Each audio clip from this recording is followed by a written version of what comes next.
Bill Yates and his wife, Joan, lived together in a downtown apartment they rented. Both of them were 26 years old and had tied the knot at 22.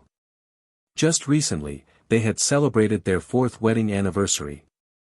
Bill, standing 6 feet tall, was slender with thick, wavy, light brown hair. Joan, at 5 feet 6 inches, wasn't as slender but had a well-maintained figure. She had light brown hair and gave off the impression of a neighborhood girl who seemed out of place among the local boys. Bill worked as a plumber and earned a solid income because, in their town, very few could even unclog a drain. His workload was consistently high, with jobs always lined up. Joan had just graduated from law school and landed a position at a mid-sized firm. Although she was earning well, her income didn't quite match Bill's yet. Their marriage, by most accounts, was strong.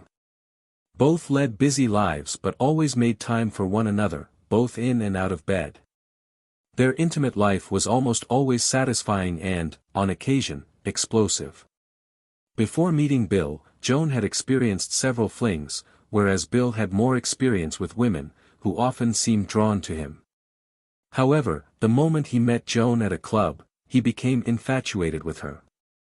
They were both 21 at the time, and within a year, they were married. The couple had plans to start a family soon. Coming from large families themselves, they wanted to build a big family of their own. Joan knew her firm wouldn't be thrilled about her pregnancy, but her priorities were set. They planned to save some money, stop using birth control, and relocate to the western part of the state to welcome their first child. Bill was confident he could always find plumbing work and make ends meet. Their plan was to make the move in 6 months, around New Year's Day. As the year progressed, Joan began feeling uneasy for 2 reasons. She worried that their plan might trap her in a situation that couldn't be changed later. Additionally, she was facing harassment at work from another lawyer, Jake Batty. At 36, Jake was tall, charming, and pleasant to be around. As a recruiter for the firm's main office, he worked closely with Joan. While she genuinely liked Jake, she loved her husband and made it clear to Jake that she was unavailable. However, Jake was persistent. Things escalated when, after lunch one day, Jake gave Joan a brief hug and a kiss, which they shared alone together. Up until then, Joan had remained distant, but the kiss was a revelation to her. She couldn't understand how or why she had allowed it to happen. Joan knew that if she gave in to Jake, the experience would undoubtedly be thrilling, but there was a catch: Jake was only in town temporarily. In just 2 weeks, he would return to the main office over 1,000 miles away, potentially never coming back. Bill, meanwhile, had sensed a change in their marriage recently. When he questioned Joan about it, she admitted to having difficulties at work. The weekend before Jake's departure, he proposed an idea to Joan: they could spend 3 days together at a lakeside resort, enjoy each other's company intimately, and end it there. Jake, who was married and had 1 child, would leave, and Joan could continue with her plans for a family. Joan immediately declined, stating that she wouldn't cheat on Bill or deceive him. Still, guilt weighed heavily on her, as she hadn't disclosed anything about Jake to her husband. Jake then suggested that Joan ask Bill for permission. He reasoned that she could explain she wanted one last wild weekend before settling down and starting a family. He even joked that it might teach her something new to bring into their bedroom. Joan didn't respond but found herself growing increasingly tempted. Jake believed he had convinced her, though he wasn't sure if Bill would agree. It was, in his eyes, his only shot. With 5 days remaining until the planned getaway, Joan and Bill were heading to bed on Sunday night. Out of nowhere, Joan gave Bill a deeply passionate kiss, which led to an intense night of lovemaking. For Joan, the experience was particularly exhilarating, though her thoughts were consumed by Jake the entire time. Afterward, as they lay in bed, Joan snuggled close to Bill and whispered in his ear, "That was amazing. You're so good to me." "I try," Bill replied, kissing her. Then, with hesitation, Joan began to speak. "Bill, there's a guy at work. He's a lawyer from the central office. He's been with us for about 5 months. Bill tensed up. Why are you bringing this up now, of all times? I've been thinking. You have so much more experience than I do when it comes to, well, sex. The guy is attractive. He invited me to spend a weekend at a resort before he leaves for the main office. I wouldn't cheat on you, but he suggested maybe you'd agree. I thought about it, one last wild moment before we start a family. But if you say no, I'll drop it immediately. Bill sat up straight, staring at Joan in disbelief. The anguish on his face was unmistakable, his world crumbling in an instant. Joan saw it and was horrified. Bill abruptly stood, left the bed, and locked himself in the bathroom. Joan, desperate, pleaded through the door. Bill, please, I'm not doing it. I'll tell him no. Please, just talk to me. Inside, Bill stood in the shower, overwhelmed. Joan was his everything, his first love. But now, the life he knew felt irreparably broken. As the water washed over him, he tried to process what had just happened. Eventually, he opened the door. Joan sat crying on the bed. Are you leaving me? She asked tearfully. Please, I'll tell him no. Just don't go. Bill sat beside her. I need to know why you thought it was a good idea to sleep with this guy, let alone ask me to agree to it. For the record, my answer is no. But honestly, Joan, this might end our marriage. No. I didn't do anything. I only thought about it. I don't believe that, Bill said. Something must have happened for you to even consider this. One more lie, Joan, and we're done. She broke down. He kissed me. I kissed him back. That's it. He wanted a weekend, and he said you'd probably agree. It must have been some kiss, Bill replied bitterly. For you to even ask me for permission, you must want him more than I thought. I want him so badly, he's incredibly attractive, and I can't stop thinking about him.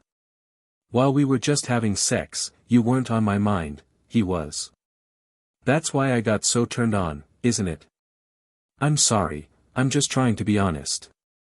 You must have truly believed that he could give you something I never could. Otherwise, why would you take that kind of risk? You were chasing amazing sex, weren't you? Something extraordinary. Maybe you thought he'd be better, or even bigger. What reaction were you expecting from me? I thought you'd just say no, and we'd leave it at that. If I had said no, would you still have slept with him? Maybe not during a long weekend, but you'd have found a way, wouldn't you? If I had refused, you would have dropped the idea. You claim it's over now, no sex at all, but you want him so much. If the two of you sneaked off for an afternoon and had your little fling a few times, how would I even know? I wouldn't. And how can I know you won't just wait until he's gone, only for him to return later? Maybe next year, or even in 2 years. How can I be sure? If I said, fine, go ahead and sleep with him, how would you feel? Ecstatic? No, you'd despise me. Exactly. It would only show how little I cared. If I truly didn't care, I'd let you sleep with anyone you wanted, wouldn't I? Let's say I had agreed, indifferent to it all. Would you still want him so much that you'd push through, even with my passive approval? After 3 days of indulgence, having the most incredible sex of your life, you'd come home to me. And then, what would you say when I asked how it went? Would you lie and tell me it was fine? Or would you admit the truth and shatter my trust completely? There's no winning scenario here, none. This entire idea was such a mistake. I need you to understand that all of this ran through my mind the moment you brought it up. I was in agony, I saw it all. I pictured your face, and the thought of it scared me to death. Please, I'm terrified that this is the end for us. How can I ever make this right? I understand now that you've placed me in an impossible position, haven't you? No, you insist, I know I messed up. I wasn't thinking clearly. We can fix this. How? The next time we're together, if there even is a next time, I'll know you're thinking about him. Not just some random celebrity crush, but him, a specific man. Who is it, anyway? You don't need to know. No. It's not important. I can find out easily. It's no secret. I could make a call right now. Fine. Jake. Jake. Married? Kids? One kid. Yes, married. She started crying again, softly. Bill didn't bother to comfort her this time. Instead, in just his underwear, he stepped into the living room. She knew he wasn't leaving, not yet, at least. Bill looked Jake up, found his email, his wife's contact details, and even her Facebook profile. She was an attractive woman, and they had a sweet daughter. Bill emailed Moira Bay with a full account of what had transpired, or almost transpired, between Joan and Jake. He clarified that no actual affair had taken place but admitted his marriage with Joan might be at its breaking point. He offered to provide more details if Moira needed them. Returning upstairs, Bill grabbed a pillow, threw on a t-shirt, and went to sleep in another room. Before leaving, he told Joan, "I'm not going anywhere right now. I don't know what I'm going to do yet, but for now, I'll be on the couch." Monday morning, Bill went to work. Joan stayed home, calling in sick. Bill wrestled with the thought of leaving her alone. But then he realized, if she were going to cheat, nothing could stop her. True, he had a friendly neighbor keeping an eye on the house and someone at her workplace discreetly watching. Still, it didn't offer much peace of mind. By the time he came home, Joan had already started dinner. She was getting dressed when the phone rang. "Jake," she answered. "Joan, we can't keep in touch. Please don't call me again. My marriage is falling apart." "My marriage is falling apart, too," Jake shot back. "Your husband emailed Moira everything, every detail of what could have been between us. She's furious. She's threatening to call a lawyer." "I'm so sorry, Jake. There's nothing I can do now." "Oh, I'm sure you're sorry. But you're not innocent. This wasn't just me, you played a part in all of it. Don't act like you haven't done this before. Do you think I'm the first? I go away for months at a time and barely come home. When I do, it's for a weekend. I needed something to keep me busy. Don't pretend you didn't feel the same way." "I see. Don't get all self-righteous. You wanted it just as much as I did. You were ready to gamble everything to make it happen. If our marriages crumble, at least we'll have had some fun." Joan didn't respond. Her silence was deafening. Somewhere deep down, the idea excited her. What was wrong with her? "I'm trying to save my marriage, Jake. Don't call me again." Jake didn't get divorced. His wife, Moira, decided to let him stay. She prioritized their daughter over her own feelings, choosing to endure her disappointment for the sake of stability. But when Jake went away on business again, Moira made her own arrangements. One of them was named William. She thought it was only fair. Meanwhile, Joan and Bill remained under the same roof, though their relationship was far from what it used to be. Over the 6 months since the incident, they hadn't made love more than a handful of times.